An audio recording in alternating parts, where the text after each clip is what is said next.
Doctor, empezamos este espacio. Quisiéramos conocer de usted quién es Jefferson Moreno Nieves. ¿Quién es? Diría un joven abogado, un intento de profesor, intento ser buen padre de familia, intento ser buena persona. Yo creo que no se puede ser buen profesional si no eres buen ser humano. Entonces, a veces la vida, que es un cúmulo de oportunidades para algunos, no necesariamente lo es para otros. Entonces, en el camino, ya que a nosotros se nos dio la oportunidad de viajar a Ecuador, hay que ayudar a quienes podamos en el camino. Entonces, yo diría un intento de buena persona, un abogado, litigante. Yo me dedico al litigio penal en el Perú. He tenido un desarrollo rápido, creo que un poquito interesante, porque yo he empezado litigando en los delitos más violentos. O sea, yo siempre me he dedicado al derecho penal, eso sí, nunca me he dedicado exclusivamente al derecho civil, comercial, laboral, etc. No, siempre al derecho penal. Y he empezado con los delitos más violentos. O sea, yo he empezado con casos de drogas, me da vergüenza decirlo. Yo he empezado con casos de robo. Yo he empezado con casos de estafas, hurtos, violaciones sexuales. Y mi camino fue evolucionando con el tiempo. Con el tiempo dejé un poquito de lado ese tipo de delitos, me dediqué más a los delitos contra la administración pública. Claro. Los delitos, corrupción, cohecho, tráfico de influencias, que lastimosamente el político no te deja obras, pero te deja casos. Claro. Entonces, tú ahí tienes una gama amplia de desarrollo. Así es. Y ahora, en esta etapa de mi vida, que no sé si es la definitiva, aún no me acostumbro, me estoy dedicando al white collar crime. Mira, ni siquiera sé pronunciarlo. Al derecho penal económico, trabajo en un estudio corporativo internacional, así que vamos a ver cómo nos va. Pero por ahí vamos, eso yo. ¿Cómo empezó el sueño de ser abogado? Mira, que se lo he contado en algunas oportunidades en Perú. Yo soy abogado por imitación. ¿Ya? En el Perú, como lastimosamente en la historia reciente de países hermanos, pero en el Perú tuvimos un juicio contra un presidente de la República, que era el presidente Alberto Fujimori. La gran mayoría lo debe conocer. Claro. No necesariamente por el trabajo, pero lastimosamente lo debe conocer. ¿Qué pasó? Que el caso Fujimori fue a juicio. Y el juicio fue denominado el juicio del siglo. Entonces lo transmitían a nivel nacional como nunca antes se había transmitido ningún caso. La ciudadanía sabe que hay casos de corrupción, sabe que hay casos de robo, pero no ves un juicio. En ese tiempo, ver el juicio a Fujimori era como ver la novela de las 3 de la tarde. Entonces tú te sentabas en tu sala y veías el juicio a Fujimori. Entonces ya no veías pues, los programas cómicos, novelas mexicanas y todo, sino veías el juicio a Fujimori. ¿Qué mejor novela que un juicio penal? Claro. Entonces, en ese juicio penal litigaba un abogado en la defensa de Fujimori, que era el doctor César Augusto Nakazaki Servigo. Yeah. Y para ese tiempo yo ayudaba a mis padres en un restaurante que ellos tenían, de día restaurante, de noche peña, que ustedes no lo crean. Yo era seguridad en las noches y de las tardes era mozo. Yeah. Entonces mientras yo moceaba, mientras limpiaba las mesas, veía el juicio de Fujimori. Y aparece el doctor Nakazaki litigando con la fuerza que probablemente ustedes conozcan y que todo Sudamérica y todo el mundo conoce. Entonces yo dije, ¿qué se estudia para ser así? Y papá me dijo, derecho. Ya, porque así quiero ser. Entonces, no, pero no, yo conocí abogados, pues, todos los borrachos que venían a la peña de mi papá a las noches, yo conocí un montón de abogados. Pero no, yo quería ser como ese abogado. Claro. Estudié Derecho pensando en él, y mira qué irónica es la vida, qué curiosa es. Cuando uno quiere, puede. Salí de mi tierra, abandoné a mi familia, me fui a estudiar Derecho a una provincia en Perú que se llama Chiclayo, estudié 4 años, luego los 2 años restantes de la carrera estudié en Lima, y estando en Lima, se abre una convocatoria para trabajar con el doctor Nakazaki. Obvio. Claro. Obvio. Bien preparado para eso, claro. Yo estaba como Montesinos, un personaje ahí. Yo estaba Montesinos parado en la puerta del estudio a las 6 de la mañana el día que me llamaron para entrevista. Y obviamente, cuando tú tienes una oportunidad en la vida como esa, no la desaprovechas. De ese lugar me sacaban, pero muerto.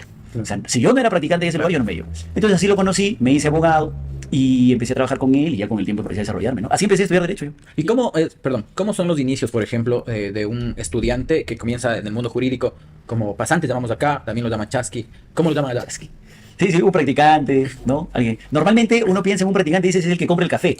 Claro. Lo que pasa es que era brutal para mí trabajar con el doctor Nakazaki, porque con el doctor Nakazaki no compras café. No es que el doctor te diga, oye Jefferson, cómprame unos chocolates y ese es tu trabajo de la semana. No. Prepara audiencias. Lo que pasa es que el doctor Nakazaki, y además por el perfil que él tiene, litiga en los casos más importantes. No les digo que lo conocí defendiendo al presidente de la República. Entonces tú no bajas de ahí, pues normalmente tus casos son de ese nivel de complejidad. Entonces ya no necesitabas a alguien que te traiga el chocolate, sino necesitabas a alguien que te ayude con el procesamiento de los casos. Así es. Entonces fue muy brutal el iniciar con el doctor. Aunque debo confesar que antes de trabajar con el doctor Nakazaki, como siempre me había gustado el derecho penal y me interesaba, también he trabajado en otros ámbitos, ya lo he contado en alguna oportunidad. Yo he trabajado en la Fiscalía, en el Ministerio Público, que es el titular de la acción penal en el Perú. Y ahí sí, pues, lastimosamente, debo decirlo, ahí sí el practicante es el que compra el ceviche. Claro. El practicante es el que trae el refresco. Claro. El practicante es el que le compra el menú a todos los del despacho al mediodía. Entonces, y mi chamba en la Fiscalía, antes de empezar a trabajar con el doctor Nakazaki, era agarrar la carpeta fiscal agarrar una aguja de este tamaño, un hilo bien grueso y empezar a coser. Ese era mi trabajo todo el día. ¿Cómo terminaba, mi mano? Y si no estabas cosiendo, estabas foliando. Qué aburrido, decía. O sea, cuando yo vi al doctor Nakazaki en la audiencia del juicio de Fujimori, dice, así no era, dije. Porque es un proceso, ¿no? Claro, es un proceso. Así es. Tú tienes que pagar tu derecho. Yo siempre lo he dicho. El sistema procesal peruano, y entiendo el sudamericano en general, como se ha reformado, ha permitido que jóvenes, como yo, como ustedes, como probablemente muchos en Ecuador y en el Perú, puedan ingresar al sistema procesal penal. Pero ojo, una vez lo dije, si tú vas a ingresar a una casa que no es tuya, no entras pateando la puerta, pues. Entras por un costadito, pidiendo permiso, respetando a quien está comiendo en la sala. Tu respeto a los mayores, respeto obviamente a los abogados que toda su vida han estado en procesos. Una cosa es respeto, otra cosa es sumisión, sin duda, pero siempre respetando. Es una casa ajena, nos han invitado y mira, nos han dado la opción de entrar. Y te vas a poner malcriado, y te vas a poner prepotente, te vas a poner egocéntrico, eso es un error, ¿no? Entonces hay que tener cuidado. El joven tiene un gran espacio, pero tiene que hacerlo también con responsabilidad. Porque, ojo, ya que estamos hablando de historias, les cuento una. Cuando ya yo tuve mi propio estudio de abogados, ¿no? Tuve un practicante, probablemente lo vea él. Y mi practicante era un buen chico. Estuvo conmigo buen tiempo y luego me dijo, doctor, yo me voy a ir a otro lugar. Le digo, tranquilo, ve con Dios. Con el tiempo lo vi de trabajador en el Congreso de la República. Y hoy en día en el Perú es el alcalde más joven que tiene todo Lima. Es alcalde de allí en Lima. Entonces un día lo visito. Y él me dice, doctor, mire, ahora yo alcalde, ¿usted cómo va? Sí, tranquilo, le digo, tú sabes cómo soy, litigando mis casos. Y le dije, recuerda, tú eres el alcalde más joven. Si tú fallas, los jóvenes que vienen detrás han perdido una gran oportunidad. Porque ya el pueblo, la sociedad, el derecho, la justicia, en cualquier ámbito, cuando ven que el muchacho falla, dicen, muchachos, no van a poder. Y ya los que vienen detrás les estás truncando el espacio. Entonces es una gran responsabilidad la del joven, que por ejemplo está sentado en una entrevista en Ecuador, el joven que asume un caso problemático, un caso emblemático en un juzgado, tiene una gran responsabilidad, ¿no? Bueno, yo ahí sí quisiera topar el tema que usted lo vino manejando, es del tema, por ejemplo, de los pasantes, ¿no?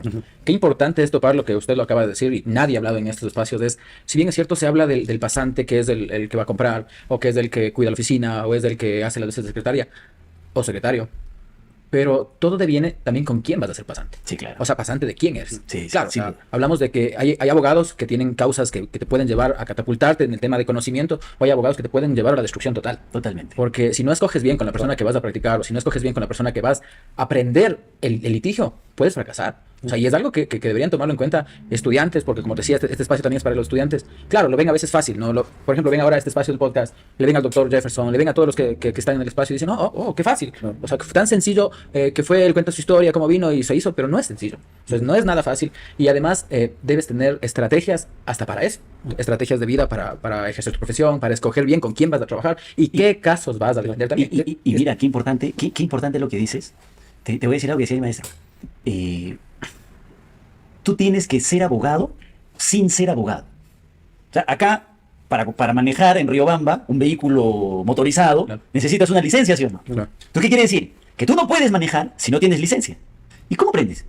Claro. Manejando. Claro. Pero para manejar necesitas licencia. Entonces, es una incoherencia. Claro. ¿Qué se hace? Tienes que aprender a manejar sin tener licencia. Lo mismo pasa con la abogacía. Tú tienes que ser abogado sin ser abogado. Claro. No podrás ejercer, no tendrás la licencia para manejar, pero tienes que tener un comportamiento de abogado. Claro. Entonces, ¿qué pasa? Cuando alguien viene a trabajar conmigo, viene con esa emoción que tú dices. Mira que Jefferson, que la foto, que el video, que los aplausos, que Roger, que LP, que Ergo, ¿no? Claro. Todos quieren ser hasta que descubren cuál es el sacrificio que viene detrás. Todos quieren ser litigantes hasta que saben lo que significa. Así es. Noches sin dormir, dejar tu casa, trabajo duro, estudio profundo. Ese sacrificio, pocos están dispuestos a pagar. Y como iban diciendo, todo se aprende en la casa en que uno se forma. Porque vas aprendiendo el ritmo de trabajo, vas aprendiendo el ritmo de estudio, vas aprendiendo las costumbres también. Y las mañas, que ese es el problema, porque ahí viene la continuidad y la corrupción. Pues. Claro. Tú tienes un practicante que le dices, consígueme una copia, te la consigo por 20 soles, pero pues desde 20 soles, pongo acá desde $10. La consigues por $10, $15, y viene orgulloso. Claro. Porque les voy a contar una historia. Esa va para el segundo libro que vamos a publicar con LP. Un día, mi maestro me dice, Jefferson, necesitamos una declaración. Yo, como un muchacho emocionado, cuando el maestro le hace un encargo, te vas a la policía. Y en el Perú, claro, lastimosamente, pues nuestra policía, no es generalizado, pero nuestra policía te dice, ¿qué necesitas? Necesito la copia de la declaración. Perfecto, eso. Pero hay un trámite para eso. Tienes que irte al banco, tienes que pagar una tasa, tienes que presentar un escrito, yo tengo que revisarlo y recién ahí veremos si tu pedido procede. Claro. Ahora, si quieres, acá hay un banco sin cola. ¿No? Y le dice, conmigo puede ser directo, y uno se emociona. Claro. Y dice, bueno, ¿cuál es el problema? Aparentemente algo pequeño, ¿no? Claro, aparentemente claro, es una minucia, ¿no? Que no hay ningún problema.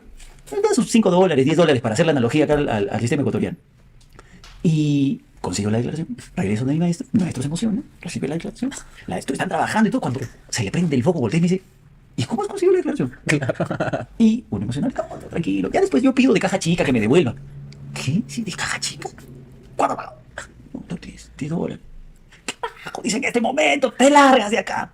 Y me dijo lo que nunca he olvidado y felizmente mantengo hasta el día de hoy y puedo hablar con orgullo y además con la responsabilidad de que jóvenes también me escuchan, Claro. de que jóvenes también me siguen. Y orgulloso y poniendo la cara de que desde ese día nunca más lo volví a hacer porque mi maestro me dijo, si algún día en tu, bueno, no puedo repetir las palabras que me dijo, En tu pero- pip. vida, si algún día en tu vida tienes que pagar para que te reconozcan un derecho, entonces no puedes llamarte a ti mismo abogado, porque has perdido tu tiempo. El abogado no es el que paga para que le reconozcan un derecho, es el que lucha para que le reconozcan un derecho. Ese día entendí. Y desde ese día no he pagado ni un sol. Y lo puedo decir orgulloso. Y la gente que trabaja conmigo sabe que somos gente honesta. Entonces, ¿qué pasa? Cuando tú te vas a un despacho donde esa es la maña, donde ese es el arreglo, entonces es una formación de corrupción. Claro. Entonces, el sistema sigue podrido Claro. justamente porque tenemos ese problema, ¿no? Claro. ¿Y cómo es el ritmo de trabajo y el ritmo de vida que usted llevaba con el doctor Nakazaki? Bien difícil, obviamente. Pero es mucho más sencillo cuando estás solo. No tienes esposa, no tienes hijos, no tienes ni perro. ¿Sí?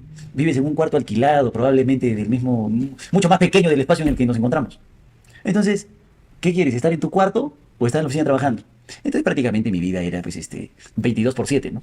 ¿Qué tiempo usted trabajó con el doctor? Nosotros habíamos trabajado unos 3, 4 años aproximadamente. Luego de esos 4 años usted ya adquirió conocimientos, práctica y todo lo demás. ¿Y usted decidió abrirse una oficina solo o tal vez? Pasé a trabajar con el doctor Eduardo Álvarez Irala. El doctor Eduardo Álvarez Irala es un docente universitario muy respetado en el Perú. Él es coordinador de la maestría de Derecho Penal de la Universidad San Martín de Porres, de las mejores del Perú. Y él me dijo, ¿por qué no trabajas conmigo? Pero yo no necesito un empleado, Claro. necesito un socio, un asociado, Claro. un asociado. Y empezamos a trabajar juntos. Y ahí empecé a adquirir ya determinada independencia. Porque, a ver, y esto lo digo obviamente con todo cariño y respeto, pero el peor error del abogado penalista, obviamente es el ego, sin duda alguna. Se dice que los abogados somos muy egocentristas, somos Sí. muy orgullosos, ¿no? Y el penalista Pero- ese es el que implica los estándares. Pero ¿cuál es el error? De que tú seas tu oficina. O sea, que la gente venga solo por ti. Así es. Ese es un error. Porque un día vas a colapsar.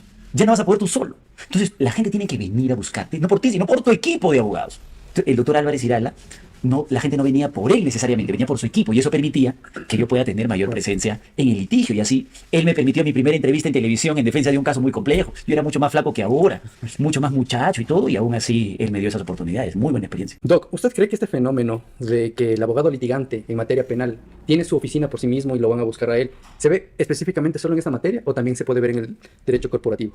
Porque en derecho corporativo se habla de que los clientes iban a buscar a la oficina, al equipo, más no al abogado específicamente, como pasa en materia penal. No, no es sostenible. Yo creo que no es sostenible. Mira, yo les estaba contando ahora, yo he tenido mi evolución. O sea, he estado en los casos violentos, por así decirlos, ¿no? Los casos que he mencionado. He pasado luego a delitos de corrupción y ahora estoy trabajando en el white collar crime. No es posible que un abogado pueda asumir un caso corporativo de white collar crime solo. Es más, las empresas que buscan abogados de esa naturaleza Claro, buscan no un buscan un equipo. abogado Así es. individual, buscan un equipo de abogados. ¿Por qué? Porque esos casos requieren trabajo. Primero, en el caso, o sea, tú necesitas un abogado que le haga seguimiento al caso todos los días, necesitas probablemente el académico, el que construya la estrategia, luego necesitas el litigante, el que dé la cara en una audiencia, en una entrevista, etcétera, y luego necesitas al abogado del trámite interno, porque ojo, las grandes empresas, y eso lo he descubierto ahora, no es que a tu cliente de caso de crimen organizado, tú le dices, aló, sí, Juan, ya, hoy tuvimos la audiencia, por si acaso todo bien, ya, listo, hablamos la siguiente semana. Y cuelgas, no. Las empresas lo que te piden es un reporte, Claro. necesitan un informe, eso tienes que mandarlo por correo. ¿Quién hace el informe? Entonces necesitas todo un equipo. Es imposible que en el mundo corporativo Ya. una empresa busque a solo un abogado, busca un equipo de abogados. Ya, hablamos del tema de la estructura, ¿no? La estructura como empresa en el caso corporativo, un ejemplo que usted decía. Pero ya hablando del tema del delito, ¿cuál es la diferencia si al final termina siendo igual o peor delincuente el corporativo que el que estafó, el que violó? No digo que es, uno más grave, uno más bonito, uno más feo. Lo que digo es que, imaginemos un caso de violación. Ujú. Le piden prisión preventiva a tu cliente. ¿Cuántos abogados necesitas para ir a la audiencia de prisión preventiva? Uno. Claro. Es el que realiza. Obviamente tú tienes un equipo detrás que te ayuda a procesar la información, la ordenas y vas con tu presentación a la audiencia. Ajá. Pues ya, uno para que realice y se acabó el problema. Claro. Ganas la audiencia de prisión y eres el rey saliendo en hombros de la audiencia. Obvio. Pero en el mundo corporativo no. en el mundo del derecho penal económico, en el white collar crime, en el mundo del compliance, etcétera, que tú diligence, lo que necesitas no solamente es ganar una audiencia de prisión, porque normalmente no hay audiencias de prisión, porque normalmente los casos no van a juicio, porque normalmente aquí el proceso es más estratégico. Entonces, por ejemplo, a ver, no quiero que esto suene mal, no quiero que me escuchen mis actuales empleadores, pero es como que te apagan el fuego. Es como Rocky, que tiene ojos de tigre, y un día está en una audiencia de prisión litigando, y se está yendo al penal, y visita a su cliente, y junta los arraigos, ¿no? Y al otro día está sentado frente a una computadora, redactando un informe respecto a lo que sucedió en el proceso. A eso quería llegar. Jefferson Moreno, ¿en dónde se siente más cómodo? ¿En qué tipo de derecho se siente más cómodo? Lo que pasa es que para saber qué mueble te gusta, tienes que probar todos los muebles. Pues. Claro. Entonces, lo que yo he decidido, no ha sido una decisión muy fácil, debo decirlo. Abandonar el litigio tradicional, abandonar la popularidad de los casos. Porque normalmente cuando tú litigas en casos problemáticos, emblemáticos, tú estás pues todos los días en entrevistas, tú estás todos los días litigando en audiencias importantes, LP te llama cada rato, ¿no? O te llaman de Ergo. ¿Por qué no ustedes? ¿Porque litigo en el corporativo? No, porque me han visto probablemente en una audiencia, en una clase. Claro. Yo he tomado una decisión muy radical. Yo he tomado la decisión de dejar ese tipo de litigio, abandonarlo radicalmente y pasar al litigio más oculto, más estratégico, más de escritorio, que no es malo. Yo lo que quiero es saber cómo es. Ajá. Si es que no me siento cómodo, probablemente retorne a mi litigio tradicional. Probablemente vuelva a defender gobernadores regionales, primeras damas de la nación, políticos, y deje el mundo empresarial. Pero por ahora me estoy dedicando al litigio empresarial, penal económico. O sea, no me ven litigando laboral, no. El penal económico. Pero vamos a ver qué pasa. Además me he sentido muy cómodo porque he conocido creo que a un gran abogado y en realidad a un gran ser humano, que es el doctor Augusto Loli. Yo he tenido muchos maestros en mi vida, o sea, he conocido muchos mentores. El último que he conocido es Augusto Loli. Augusto Loli es un abogado que casi toda su vida ha estado en el mundo corporativo. Él probablemente no lo vean en LP, probablemente no lo vean en Ergo, probablemente no lo vean en una audiencia de prisión preventiva, pero es el abogado más importante en el mundo penal que tiene el Perú. Y ese es su fruto, es decir, ser el más importante sin necesidad de ser el más popular o mediático. Entonces, él es un gran ser humano. Y por él, yo creo que es por él que he tomado la decisión de seguir en la aventura del penal económico. Vamos a ver cómo va. Nada es definitivo, Nada es definitivo. Vamos a ver cómo va. Doctor, cómo va la cosa. ¿Usted qué considera que debe tener una característica un abogado para ejercer el derecho penal? Hablamos, un recién graduado, ¿qué tiene que caracterizar? Si lo quieres resumir en una palabra, Ajá. yo creo que el abogado penalista debe tener mucha persistencia. Mucha persistencia. Porque les contaba ahora sobre una historia que está en un libro, pero en realidad es una historia real. Tú vas a una audiencia, haces un buen trabajo, te preparas, tienes a tu equipo, armas tus diapositivas, las presentas en la audiencia, destruyes a la fiscalía y pierdes. Entonces lo que sucede normalmente con un ser humano, con el ser humano por naturaleza, que enfrenta un problema, es dice, ay, pobrecito, Dios mío, ¿por qué me pasan estas cosas a mí? ¿Cómo he perdido si yo me he esforzado? Y te destruyes. O sea, el ser humano, por así decirlo, pues el común de los mortales, cuando enfrenta un problema... Que no es abogado, quiero decir. Me refiero al que... No, pero me refiero a la sociedad en general. Claro. O sea, el que enfrenta un problema, la reacción natural del ser humano ante un problema, ante una situación difícil, no es levantar la cabeza, sacar la fuerza de donde puede y enfrentar el problema. Esa no es la naturaleza normalmente del ser humano. ¿Por qué no es esa la naturaleza? No sé, creo que es Yo creo que es un tema cultural. De personalidad, puede ser cultural. Por ejemplo, a veces los sudamericanos nos hemos sentido menos frente a otros que al parecer tienen mayor posición económica, social, personal, de conocimiento. Entonces nos sentimos y nos agazapamos y nos sentimos menos. Claro. Entonces son pocos los que frente al problema dicen, no, yo lo enfrento. Así es. Entonces, un abogado penalista, cuando recibe un cliente, recibe una persona con un problema. Entonces, imagínate una persona que diga, ay, ¿tú tienes un problema? Te doy Dios, tú impura. Claro. No, pues, necesitas a alguien que dice, ¿tienes un problema? Yo te voy a ayudar a enfrentar ese problema. Y yo no te voy a abandonar. Y tú vas a estar conmigo siempre y cuando me mientas. Y yo voy a ir a la audiencia. Y yo voy a pechar por ti. Entonces necesitas mucha perspectiva, mucha fortaleza. ¿Cuáles son las consecuencias de que, por ejemplo, un cliente mienta a su abogado? ¿O cuáles pueden ser las peores consecuencias? La consecuencia natural es que lo abandones, ¿no? Claro. Son pocos los abogados que hacen eso. Lo escuché un día en un podcast porque yo lo he visto acá, pero no lo quiero repetir. Lo que pasa es que es responsabilidad de los abogados. Son pocos los abogados que se sientan con un cliente y le dicen, tú y yo, no hay esposa, no hay hijos, no hay amigos, tú y yo. Tú me vas a contar qué es lo que ha pasado. Y si yo considero que efectivamente eso es lo que ha pasado, yo te defiendo. Y ahí arranca tu estrategia, armas todo un esquema y vas para adelante. Y puedes sostener tu posición hasta el final, porque estás convencido de lo que te ha dicho es real. Eso no se hace. O sea, no me vengan a decir que eso se hace en todos los casos. A ver, ustedes. Yo tuve un caso. Ya, pero ejemplo. viene un político. Viene un Ah, gran bueno, eso- caso, ah. el mega caso. Tú lo sientas y lo carajeas y le dices, tú me dices, si no, no acepto. No, mami, tú lo primero que dices es, acepto, luego me cuentas. Claro. Esa es la realidad. Sí, pero es un error que les puede costar la fricción, ¿no? O sea, Totalmente. yo tuve un caso igual, me recuerdo una flagrancia de una persona que le habían hecho un allanamiento y él me decía que era por un accidente de tránsito y resulta que no era un accidente de tránsito. Al momento de ir a dar una declaración a la fiscalía, la fiscal me comentaba el por qué era la detención y yo también me era sorprendido porque según yo fui por Claro, otra sí. detención, ¿no? Entonces yo me reuní con él y le dije, cuéntame. Y solo, ojo, solo con él, cuéntame qué es lo que pasa. Y se cerró, no sé. Perfecto. Volví a reunirme y me dijo, no sé. Nos instalamos en la versión, él comenzó a dar la versión, había el agente investigador que estaba ahí y el agente investigador iba sacando todos los documentos que tenía y la fiscal me reiteraba, me decía, doctor, necesito que le asesore, porque no puede seguir vendiendo la versión así. Le dije, doctor, he hablado con él previamente, pero le pido nuevamente, por ejemplo, un espacio para poder tener contacto con él. Tomé contacto y le volví a insistir, ¿usted qué conoce del caso? No conozco y no conozco. Pasaron 3 veces, el señor acabó de rendir la versión, la fiscal ya tenía listo el pedido de formulación de cargos en contra de él, porque obviamente estaba mintiendo. Posterior a eso le tocaba dar una declaración a un familiar de él. Y mientras él daba la declaración ante la fiscal, la persona que rindió la primera versión fue a contarle al agente investigador la verdad.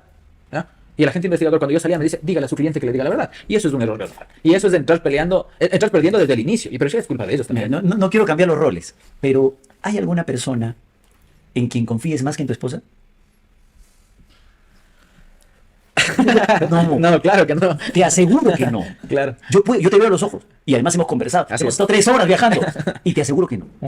Tú imagínate el reto de un abogado que un día tú estás en un proceso penal y te sientas sin tu esposa y te dice quiero que confíes más en mí que en tu esposa. Claro. Ese es el dilema del abogado de penalista. Porque tú tienes que lograr ser su confidente más allá de las personas más cercanas que él puede tener.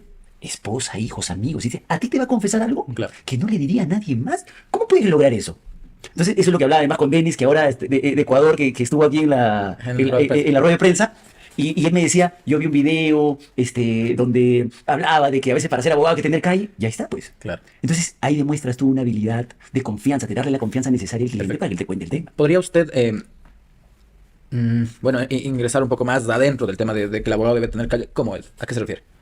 O sea, me refiero a que un abogado tiene que estar preparado, tiene que tener los conocimientos Claro. Y necesarios. debe saber cuándo le está mintiendo también. Porque muchas de las veces el abogado sabe que le está mintiendo, pero dice, bueno, Sí, claro. problema de él. Sí, claro. Igual ya no me voy a ir a la cárcel. Pero no debe ser la postura del abogado defensor. Es que ese es lo que yo decía. Pocos abogados hacen el filtro inicial de la confesión cura, feligres, Claro. abogado, cliente. Pocos hacen esa confesión. Normalmente tú dices, este es un buen caso, venga para acá, luego me cuentas qué pasó, pero yo quiero aceptar el Claro. caso. Es un gran problema, Claro, sin duda alguna. totalmente. Y uno debe confesar que eso no pasa más de una vez. Hay que empezar a renunciar a ese tipo de acciones y empezar a realizar filtros. Pero lo que digo es esto, no. El abogado necesita conocimiento. Tú necesitas estudiar qué significa la tipicidad, qué significa el juicio de susunción, cuáles son los filtros de imputación objetiva que se reconocen en la modernidad, Claudia López Díaz, los que tú quieras, ¿sí? Puede ser jacobsiano, puede ser roxiniano, pero tienes que tener conocimiento. Quieres trabajar con los niveles de sospecha en la probatoria, suficiente, reveladora, etcétera, fuerte, lo que tú quieras. Pero no es suficiente ese conocimiento. Lo que necesitas es una habilidad adicional humana, porque el proceso penal devela lo peor del ser humano. Entonces, en esa naturaleza, tú tienes que tener habilidad humana para entender qué es lo que está pasando. Si que él te está mintiendo, te está diciendo la verdad, eso es cierto, no es cierto, qué es lo que puede pasar después. Y esa visión estratégica no te la enseñan en una maestría de constitucional, pues le contaba a Denis ahora. No, eso se aprende, Claro. obviamente, de habilidades diferentes. ¿Hay algún caso en el que usted haya podido practicar o ejercer más allá del tema jurídico? No, sin duda, pero no te lo puedo contar ahora. Esa la voy a dejar para cuando ustedes vayan a Lima. Ya, perfecto. Doc, y hablábamos de los abogados penalistas nucleares y los abogados penalistas corporativos. Ambos tienen un perfil diferente. Totalmente. ¿Cuál es la diferencia entre los perfiles? No quiero... Herirles. Sí, no, o sea, ¿qué pasa? Cuando yo fui convocado a trabajar en el penal económico, en el mundo corporativo, recibí de este nuevo mentor que les estaba contando algunos consejos. Y lo primero que él me decía es lo siguiente. ¿Por qué el abogado penalista tiene que ser visto como el mafioso, como el malcriado, como el que se viste mal? Y el abogado corporativo tiene que ser visto como el formal, como el más caballero, ¿no? Claro. Me decía, ¿por qué? Y empezando de la vestimenta, Claro. empezando del tipo de conversación que tú tienes con un cliente. Entonces, ¿hay un perfil diferente? Sin duda que hay un perfil diferente. Me queda clarísimo que para ingresar a trabajar al mundo corporativo necesitas un perfil diferente. A mí me cuesta mucho. Yo ya voy trabajando en el mundo corporativo aproximadamente 2 años y medio. Y me cuesta. Aún no puedo redactar un bendito informe que les guste. Claro. Pero mándame una audiencia de prisión, pues yo soy lo máximo, ¿no? Pero no puedo hacer un bendito informe para el mundo con el lenguaje que les gusta, etc. Eso cuesta mucho, son perfiles absolutamente diferentes. Hablamos que, bueno, para el tema de las audiencias, por ejemplo, hay una preparación previa, ¿no? En el tema académico, bueno, en revisar el proceso. Pero ya en una estrategia de litigio, ¿qué es lo más descabellado que usted ha hecho en una audiencia? Descabellado. Ajá, lo más fuera de lo común, como una estrategia suya propia, ¿no? Bueno, no sé, a ver, si me pongo a pensar ahorita, o sea, se me vienen a la mente varias cosas, pero no sé, yo diría probablemente ser más estratégico en el uso de la información. A ver, ¿qué pasa? En el proceso penal, uno siempre quiere ganar, sin duda alguna. Ujú. Y en esas ganas que uno tiene, normalmente la primera audiencia que tú tienes, el primer debate que tú tienes, es tu primer momento para demostrar toda tu fortaleza. Claro. Entonces la primera audiencia vas y golpeas, que sí, que yo, que, y la fiscal quiere herir en su orgullo, y la juez dice hay que tener cuidado con este abogado porque es peleoncito, ¿no? Y creo que ese es un grave error. Hay un libro muy bonito, ahora que hablábamos de que el abogado no solo debe leer de derecho, que se llama Roma soy yo, que es de Santiago Postegui. En el libro se cuenta la historia de César. César, antes obviamente de ser el César que todos conocemos, emperador romano, asumió una causa como fiscal. Y en la antigua Roma, para asumir el cargo como acusador fiscal, tú tenías que competir con otros que también querían ser acusadores. Tenías que ser ciudadano romano, obviamente. ¿Qué hace César? Para ganar, porque quería acusar a Dolabella, que era un senador corrupto. Hace una pésima presentación la primera vez. Entonces la primera vez toda la gente se ríe de César. Y de sus competidores para acusadores aplauden. ¿A quién escogen como fiscal acusador? A César. ¿Por qué? Porque querían ayudar a Dolabella a que pierda el caso. Entonces el César hace un ridículo la primera sesión y la segunda sesión hace un contra espectacular. Y todos dicen, ¿de dónde salió este muchacho? Porque además era muy joven en ese momento. Entonces, ¿qué creo que es lo más descabellado que he hecho? Llevarme a la práctica esa historia. Entonces, en una audiencia, porque además la fiscal había ofrecido muy mal su prueba, entonces, hacer el ridículo. Pasar vergüenza. Ese video no lo he compartido en mis redes, obviamente, ¿no? Le he pedido a Rey que por favor lo esconda.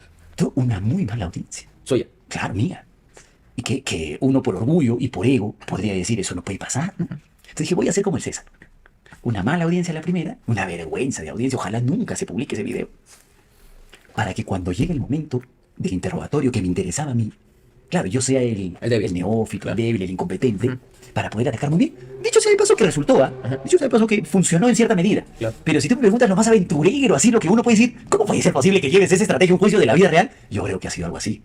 Y eso puede servir en algún momento, hay que ser estratégico. El proceso penal, así como es un juego de ajedrez, implica mucha estrategia. Entonces cada paso que tú das es un paso pensado, ¿no? Entonces yo creo que, si me preguntas por una aventura, yo creo que esa es una de las más riesgosas además. Claro, obviamente. Porque si tú le generas, estudien ustedes que han estudiado, han conversado, yo los he escuchado, las técnicas de la litigación oral. Claro. ¿Qué te dicen? Que el primer contacto con el juez es el más importante, que tú tienes que dejar una buena impresión. Y si quedas como una porquería de abogado, Hasta te pueden cambiar. pero por supuesto, entonces creo que es lo más riesgoso que yo he hecho con jueces. Una vez que usted ha ejercido la profesión, considero que también ha habido oportunidades de ejercer la política, porque ya le conocen, le van viendo la estrategia en la que usted va manejando su oratoria. ¿Ha pensado alguna vez en la política? Nunca lo he dicho antes, no lo he confesado y es la primera vez que lo voy a decir. Pero hace no mucho me ofrecieron un cargo político. Eso no lo he contado. Algún periodista en un momento lo publica. Ya. O sea, era una conversación muy interna con, obviamente, el gobierno de turno, y un periodista lanza la noticia. Entonces, cuando yo veo la reacción ante la noticia, digo, no, mejor no. ¿Por qué? Porque yo siempre he dicho algo. A mí me gusta trabajar. Entonces no puedo ser político, pues. Claro. Porque el político no trabaja. Entonces, era uno de dos. O traicionaba mis propios principios, porque además era un gobierno con quien yo no congeniaba, o bueno, me iba por el hambre de poder y además el figuretismo necesario. Decliné y dije que no. Ahora, no le cierro la puerta, sin duda alguna, a la política, porque además es una forma de ayudar a nuestra sociedad. O sea, por ahora, mi forma de apoyo a la sociedad es la docencia. Yo me saco el alma enseñando. Yo enseño los lunes en pregrado. A ver, te hablo de este año.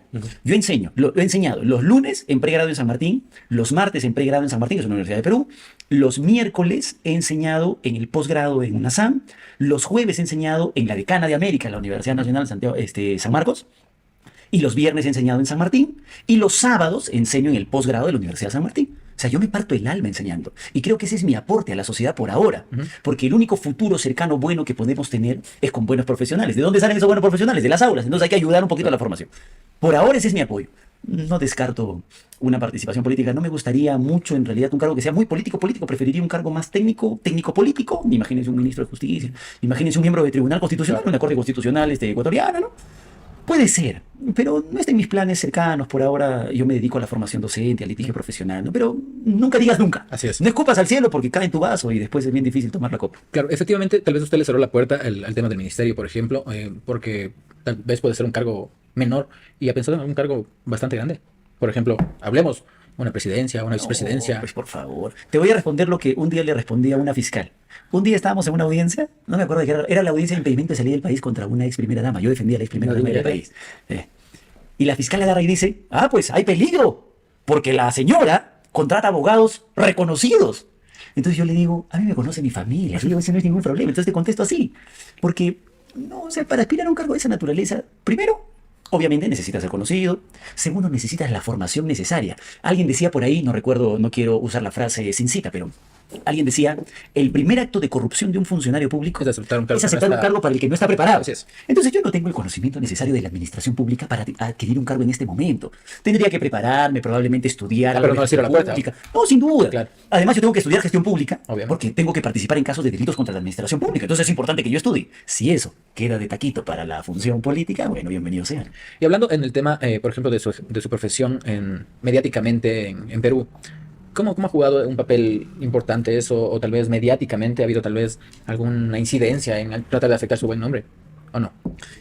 A ver, en el Perú, Roger está presente, Roger Vilca está presente con nosotros en este momento. Lo que pasa es que Roger funda un instituto, un portal de capacitación, de difusión de información que lleva por nombre LP, Nación por el Derecho. Entonces, nosotros de cierta forma hemos hecho una sinergia, porque Roger tiene la logística, Roger tiene el nivel de difusión necesario, y probablemente yo tenga El pegue. la clase, o sea, simplemente la clase, o sea, Claro, la posibilidad de transmitir información a la gente de manera sencilla como ustedes pretenden hacer. Entonces, creo que hemos realizado una muy buena sinergia. ¿Qué implica eso? Eso ha implicado que con todo el poder de difusión que tiene Roger y LP, y además el contenido que yo podría brindar, esto se masifique, esto explote mucho en el Perú y además explote en Sudamérica, porque ustedes bien me han llamado, no porque yo hable con mi mamá, con mi prima, sino porque ustedes me han visto probablemente en algún portal, en algún canal o en algún programa específico del LP. Entonces, ¿qué implica? Que el clavo que más resalta es el clavo que más hay que golpear. Así es. Entonces, la publicidad y la presencia tiene de ambos lados. Yo les decía ahora, hay gente que a mí me odia y yo no las conozco. O sea, nunca han cruzado una palabra conmigo, pero me odian a muerte, ¿eh? Claro, probablemente sea porque es el clavo que más resalta. Claro. Pero eso es natural. Así es. Uno cuando acepta un rol como ese, tiene que estar dispuesto a aceptar el halago y aceptar el escupitajo. Así es. Con el detalle, como diría Facundo Cabral, de que el que acepta un halago empieza a ser dominado. Entonces, con mucha sabiduría para el halago y con mucha madurez para el escupitajo y la crítica. ¿Cuál es la característica del odiador? Me pones en una situación complicada, porque no quisiera rajar, ¿no? de los detractores. Pero entre algunas características uno podría decir que es un poco de resentimiento porque, a ver, el que critica al abogado que aparece en redes sociales, y yo lo he visto gente que critica y dice, ¿qué cosa hace en el Instagram? ¿Qué cosa hace en el TikTok? Y cuando ellos tienen la oportunidad de hacerlo, lo vieras, pero es el primerito en hacerlo. Así es. Entonces creo que la primera característica es que es una aspiración a algo que ellos quisieran tener, pero no pueden tener. Hay que recibirlo con madurez. Obviamente, sabiendo de quién viene la crítica. Porque si en alguna red social te critica, no sé, Aventurero 3500, también me resbala. Claro. Pues, ¿quién será? ¿Será alguien en su computadora tomando su leche al mediodía? ¿No? Entonces, no me importa ese tipo de crítica. Me importa el tipo de crítica que normalmente es constructiva, de alguien que de verdad te ha escuchado y dice, Jefferson, me parece que en esta partecita sí te has equivocado. Por ejemplo, pongo un ejemplo muy claro. Hay un miembro, no vale decir el nombre en este momento, pero hay un miembro, en el Perú nosotros tenemos la Junta Nacional de Justicia, Ya. que es la encargada de designar jueces y fiscales en nuestro país. Y como ustedes ya saben, yo he publicado en editorial de LP una colección de libros de audiencias previas. Audiencia de prisión preventiva, tutela de derecho, control de plazo e inadmisión de diligencia. Y un miembro de la Junta Nacional de Justicia un día me encuentra en una universidad y me dice, Jefferson, quiero hablar contigo, he leído tus libros.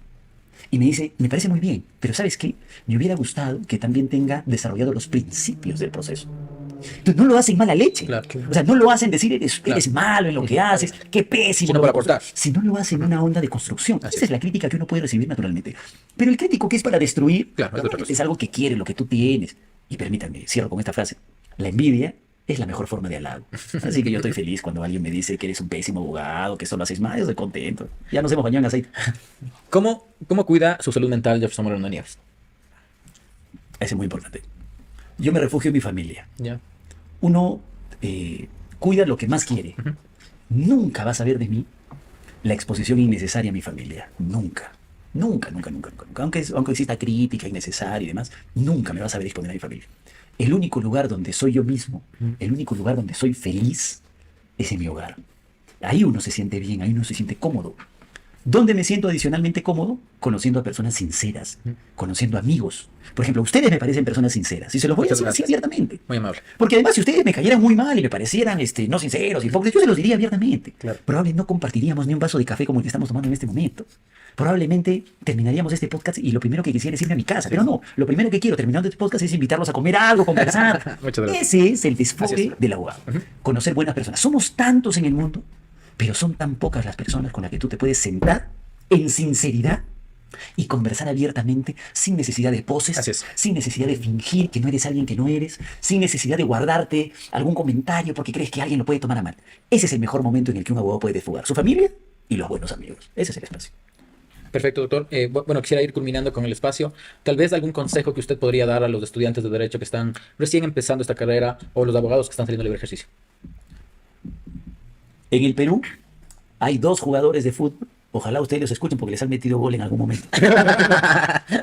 Cristian Cueva, el 10 de la selección peruana en algún momento. Alguien muy talentoso. Ese chico Claro. nació con una pierna habilidosa. Y por otro lado está Aldo Corso. Alguien dijo en algún momento que era alguien muy malo, se tropezaba con sus propios pies, pero muy disciplinado, muy adecuado, con una dieta estricta. Hoy día Cristian Cueva no tiene equipo para jugar y Aldo Corso es indiscutible en la selección peruana. Entonces el mejor consejo que yo le puedo dar a un estudiante es: el esfuerzo siempre le gana al talento. Tú puedes ser un Cristian Cueva, es decir, un talentoso, pero sin esfuerzo, Claro. sin dedicación, sin disciplina, y nunca vas a llegar lejos. Probablemente tengas algún momento de gloria, pero no te vas a mantener en el tiempo. Pero si tú eres un disciplinado, aunque no tengas talento, vas a trascender en la vida. Un Aldo Corso, no talentoso, pero disciplinado. Y mira, es nuestro mejor lateral derecho en el Perú. Entonces, si tú logras combinar talento más disciplina, nadie te va a detener. Nadie. Y si no tienes talento, no te preocupes. Sé disciplinado. Y aún así vas a poder llegar lejos. Ese es el mejor consejo que yo le podría dar a un estudiante. Perfecto, doctor. Muchísimas gracias por este espacio. Considero que ha sido bastante importante el poder compartir conocimientos jurídicos, personales, profesionales, familiares, que van contribuyendo también con el ejercicio de la profesión, ¿no? Con estos estudiantes que quieren seguir progresando, que quieren mirar en otros profesionales del futuro de ellos también. Ha sido un espacio bastante didáctico, bastante entretenido. Esa es la idea. Muchísimas gracias, Doc. Agradecemos, vuelvo y repito, Roger, a usted por haber venido. Para nosotros es una experiencia nueva el que Ergo Podcast se siga posicionando, que siga teniendo su acogida, que podemos llegar ahora al Perú, mañana más tarde llegaremos a otros lugares y podemos seguir haciendo alianzas también, tanto con LP como con usted. Soñar, ¿no? Nunca está de más del poder tal vez pensar en un futuro, hacer un conversatorio con grandes juristas, poder juntar a Perú con Estoy Ecuador, seguro, estoy seguro. o tal vez irnos a Perú también. Entonces, muchísimas gracias por todo lo que se ha podido lograr. Toda una experiencia desde el momento de irles a ver hasta el momento de regresar, el estar aquí presentes. Muchísimas gracias. Como decía Doc, a veces uno se abre con personas que considera que tiene que hacerlo. Sí. Yo me he sentado con varios profesionales del derecho y, bueno, puedo decir que con todos hemos mantenido un excelente contacto. Nos hemos sentado con los mejores abogados de este país, ahora con uno de los mejores, por no decir el mejor de Perú. Y la humildad es una característica en cada uno de estos profesionales y es por eso que han llegado a donde han llegado. Tal vez la persona que no puede estar sentada aquí es porque tal vez le falta eso, ¿no? Entonces, Doc, muchas gracias. Y No vayan a cortar esta última parte, por favor. Pero quiero volver a repetir que ustedes son un espacio serio, son un espacio profesional, son un espacio de mucho trabajo. Si así tuviéramos más, probablemente nuestras sociedades, probablemente todo Sudamérica seríamos mucho más unidos, probablemente estaríamos mucho más preparados. Así que lo único que yo quiero decir para cerrar es, quiero felicitarlos. Y a tu esposa, a David, a todo el equipo, porque sé que hacen un gran trabajo. Los he visto y estoy muy honrado de estar sentado con ustedes. Ojalá no sea la última. seguro que no. Y ojo, dejo el mensaje. Si es de ida, es de vuelta. Así es. Si yo he venido ahora para Ecuador, ustedes tienen que ir para Perú ahora. Así que queden compromiso con Roger, además ya organizar. Él es mi financista, así que con él... O sea, que es otro financista también. Encantado. Gracias. Muchísimas gracias. Amigo. Muchísimas gracias. Gracias. Encantado de conocernos.